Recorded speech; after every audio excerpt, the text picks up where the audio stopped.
Karen's entitlement had reached a new, almost surreal level, and this time it involved my field and an ill-fated wedding she attempted to host there. Unaware, or perhaps willfully ignorant, of the risks, she believed she could claim my property for her personal event. What she didn't anticipate was that my field was home to a herd of bulls, legally owned and accustomed to roaming freely, and that her audacious stunt would quickly escalate into a dangerous and chaotic spectacle. The morning began innocuously enough. Karen had arrived early, planning to set up tables, chairs, and decorations for a wedding. She believed she could secure the property without permission, claiming imaginary HOA or community rights over open spaces. I, fully aware of her approach, observed from a safe distance, cameras capturing every step of her intrusion. Her son followed closely, helping carry decorations, unaware of the consequences that would soon unfold. As Karen began arranging the site, the bulls, alerted by unusual activity in their territory, approached the area. These animals were large, imposing, and highly territorial, and their presence quickly transformed Karen's planned dream wedding into a scene of utter chaos. She attempted to coax the bulls away with frantic gestures and shouting, but the animals were undeterred, circling the area and asserting dominance over the intruders. I arrived at the scene calmly, informing Karen that the field was private property and that her attempt to occupy it was trespassing. Cameras recorded her dramatic reaction, flailing arms, shouting, and a mix of panic and fury as she realized that her audacity had placed her and her entourage in immediate danger. Law enforcement and animal control were notified as a precaution, both to protect the people involved and to document Karen's interference for future legal action. The incident quickly escalated into spectacle.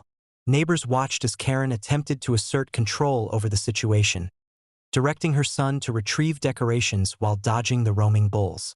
The scene was chaotic yet visually dramatic, perfect fodder for documentation.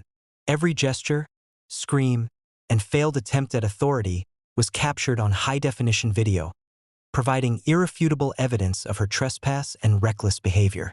Once the authorities arrived, the situation was clarified.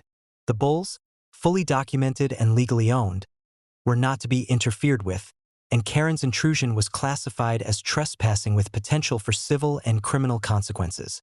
She was formally fined, and warnings were issued to prevent future attempts to occupy private property without permission. Her wedding plans were immediately terminated, and the field was restored to its secure state under my supervision. The spectacle did not go unnoticed.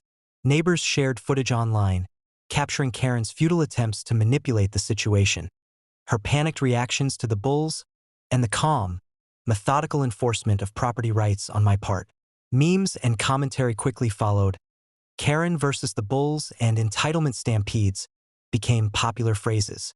The public humiliation was amplified by the sheer absurdity of the scenario.